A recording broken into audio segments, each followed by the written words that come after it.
7:46 now, and of course, this actually dovetails right into our discussion right now on how do you talk to kids about terror with this Paris attacks and with social media and television. It's everywhere, and it's unavoidable for kids, Karen. We have Rusty Lozano who's joining us today. He's a licensed professional counselor. Good morning, Rusty. How are you?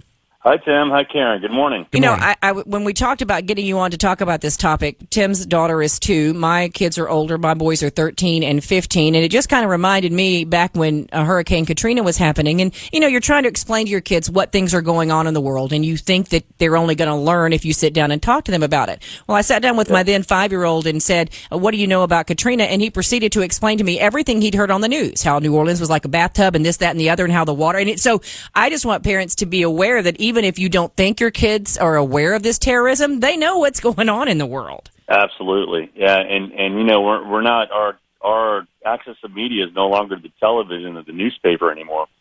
We're having these tablets and iPhones and computers that have these links to breaking news instantly and immediately. Yeah, it's certainly something that's very quick information. Now, wait a second, Rusty. Now, don't these websites have some great child preventative things, such as having to click a box and swearing on your mother's grave that you're at least 18 years of age? Oh, you know, we should hope so in a perfect world, right? Yes.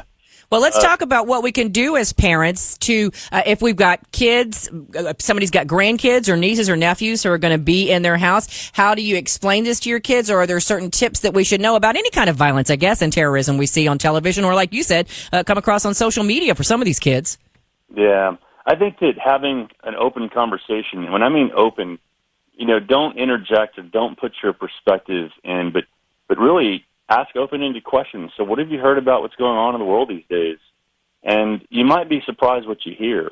And so when you do learn what a child says, don't dismiss it as, oh, well, you know, that's just a bunch of bull, or we're going to be okay. You don't have to worry about that. Because that kind of dismissive mentality makes kids very uncomfortable because they actually feel it. It feels real to them.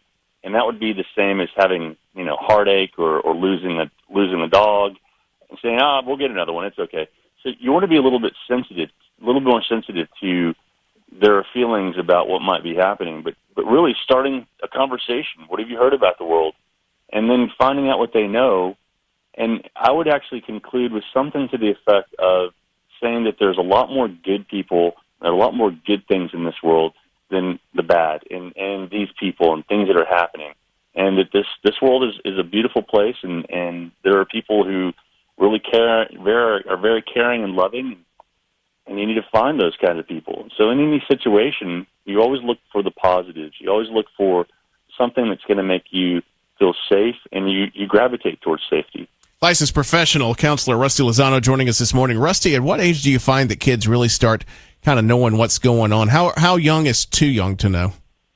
Well, I think that, you know, you'd be surprised again on the age category, but I think an important area to start would be around that 7, 8, 9, 10, 11 age range, that, you know, late childhood, early or pre-adolescent stage of development. Those are the kids that are still not understanding abstract ideation. You know, the teenagers, I think it's important to check in with them because they may feel a little bit anxious. But one of the things that you need to worry about with the smaller ones is vicarious fear, and how when they see things on a television, it will actually translate to, that's going to happen to me, that's going to happen at my school, or that's going to happen to my family. And we all know what vicarious fear feels like because we've seen Jaws, and we know the effects of what that has done to us. And so I think that if you can start there and really be mindful and just do a check-in. I mean, it won't take long. Just ask them what they know of the world and find out where their little minds are, what they're being exposed to and what they know. You know, it's interesting when we booked this with you yesterday, I was saying this would be good for Tim because he's got a 2-year-old. You know, like I said, my boys are 13 and 15, and I ended up having a conversation with one of my boys yesterday, and I just found it interesting that it turned to what if our country goes to war, and he and his friends had been talking about how it would affect them. I was like, really? I mean, and as a mom, of course, I think about that, but I was really thought it was interesting that they were talking about that. Yeah, I mean, you know, and that's that whole concept of internalizing, and it's a sticky, vicarious fear. And you know, the other thing I want to mention about this kids that age, and this actually goes all the way up until 15, 16, 17, is a lot of these kids are egocentric. And so, to them, there's some aspect of something that has to do with them.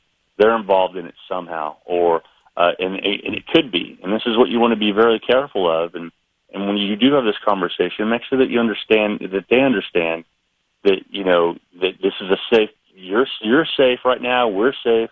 There's a lot of things in place. There's police officers. There are things. We have the military. A lot of things that keep us safe here that.